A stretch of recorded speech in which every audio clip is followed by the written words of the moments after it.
Should I take BPC-157 before or after a workout? Now, this is a great question that I've analyzed for years, wondering when is the perfect time to take this. So what we'll do in this video is deconstruct that if there is a perfect time of taking BPC-157 that your gym friends swear by, it might be complete BS because we don't really have lab data outside of rats. And unless you work out with a bunch of rats, they can probably tell you better than humans can. But from anecdotal studies, we're going to deconstruct like why BPC is such a powerful peptide. In the rodent studies, they're hammering daily drips for healing.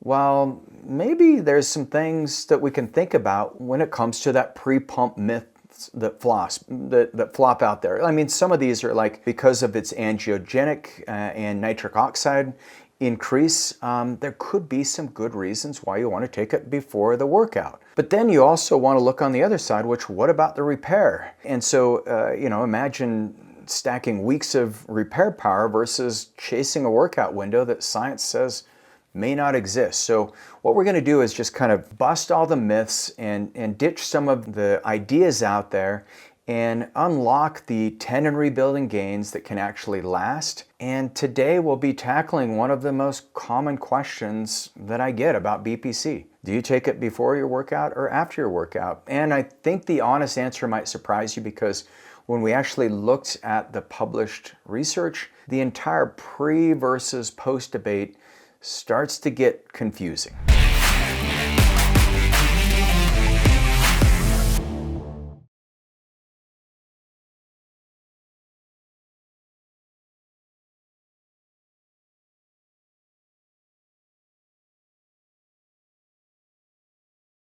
So I'm Regan Archibald, founder of Ageless Future.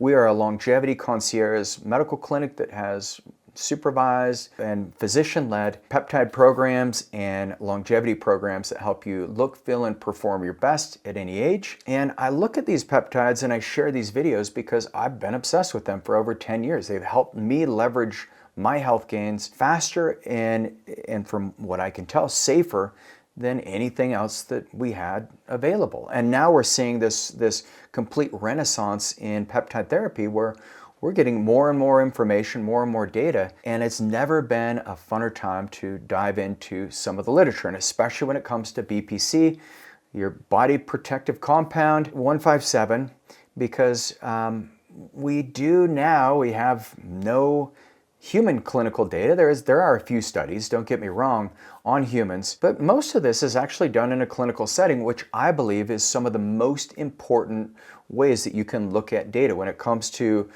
pure personalized medicine. When you remove all the variables in some of these randomized controlled trials, you're getting data that's incomplete. And so BPC 157, when you look at the timing around exercise, there's none that compare pre-workout dosing to post-workout dosing. There's none that I could find that measure acute performance changes based on the workout timing. The animal models investigated BPC for healing consistency, but they use continuous daily dosing protocols, not one-time boluses around a training session. So, and I've surprised, not surprising, but I've put some of the articles in the show notes, so access those below. So it's a big deal. When you look at rodent models, 90% of the data, it doesn't apply to humans, but it can be instructive as far as what we may expect from these peptides. So when you study the tissue repair, researchers administer BPC daily, often through water or repeated injections to maintain the steady exposure. BPC has a very short half-life, roughly 30 to 60 minutes, but their design is about sustained signaling, not acute spikes.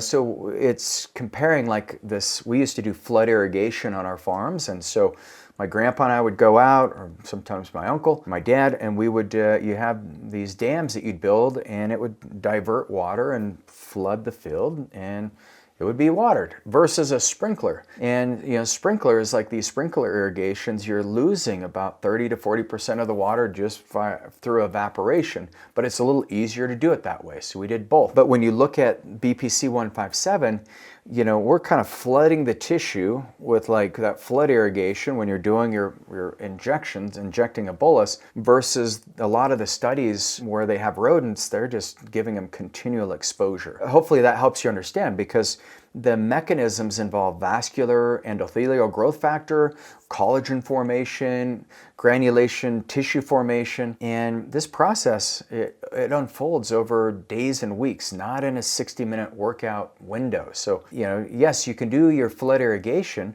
which I find it helps me in my workout so I don't have that delayed onset muscle soreness. Where it's like the day after you work out, kind of sore, but it's that 2 days later where you're very sore. My son did 500 pull-ups this weekend. We were in the gym Saturday. I did 150. I was like, I don't even want to know what my DOMs would be like, but he did 500 and he was sore Sunday, but today, which is Monday, he's very sore. And that's DOMS, but BPC-157 seems to help because your total exposure over time appears to matter more than a precise clock-based trigger. So the popular claim is that you need to take BPC-157 30 minutes before you're pumped to maximize repair. There's no human-controlled trials on this, but I could argue that the nitric oxide, the vascular endothelial growth factor, all those things come into play and may actually help you get your pump on just a little better. The animal research that exists, it just focuses on these multi-week protocols aiming at modifying tissue, the environment and tissue. And so fundamentally, it's a different goal than chasing an acute performance boost. And I just haven't seen mice lift weights that well, man, and their bodies are a little different than ours. So the other thing is, you want to think continuous drip versus workout windows. Now, one of my colleagues, Dr. Korth, he created BPC-157 on these patches. And the patches actually release this sustained amount of BPC. That could be really important if you're just looking to have this continual pulse. It's almost like that irrigation where you can just keep the sprinklers going, where you're just getting this small dose dependent versus the flood irrigation. I personally, I like them both, but the flood irrigation seems to work really well.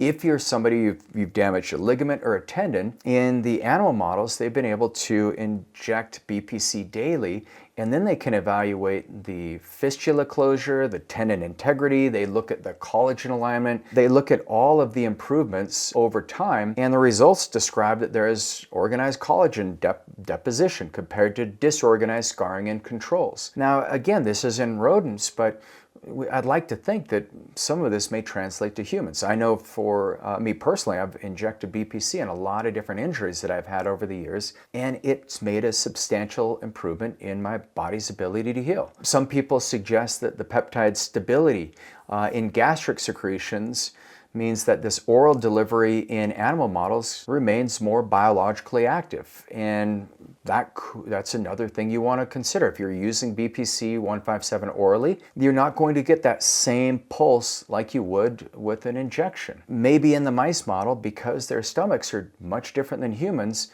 that may be another systemic, exposure that helps them improve different than the way humans can improve. But what's noticeably absent in any robust study on BPC-157 is we don't have any data that would give us any compelling reason why you need to do BPC-157 right before a workout versus at night. Here's the thing is if we can get better data in the future, and I think this is where we're heading as in longevity medicine, we now can aggregate data. We've got AI that can actually interpret the data in very meaningful ways. And so my challenge to you is start tracking the data. When do you perform better? Are you doing BPC before a workout, after a workout? Do you find that you are somebody who actually gets improvements when you use it orally? I know we have lots of clients that have used it orally, and they share that it makes a big difference in their recovery and a big difference in their GI system. I know a lot of peptide influencers out there are like, don't use anything oral, it doesn't work, but it's just not always true. And if you have a good pharmacist, it's the way that you can, the capsule that you're using can help block the acids in your stomach so it can actually get absorbed in the small intestine where it can have a meaningful impact on your health. And so when it comes to BPC-157. Yes, we do need more human data, but if we look at all the prescriptions that have been written over the course of the last decade, this is millions upon millions of people who've had very good success. There's been no lethal dose established. There's been no injuries to my knowledge of properly compounded BPC-157 from 503A compounding facilities. People have had nothing but benefits or no response to it. And so I'm excited because in the future, we'll be able to gather this data. I'll be able to share more videos on when the best time is to take this based on real human data. And I need your help in doing that. So please respond in the notes, the YouTube comment section on when you find it most beneficial for you when you work out. Is it before your workout? Is it at night before bed? What do you find is the best? I'm Regan Archibald. Appreciate being on the channel. If you want to learn more about peptides, I've got a great video on the difference between retatrutide and tirzepatide. You want to check that out. I'll provide a link in the notes below.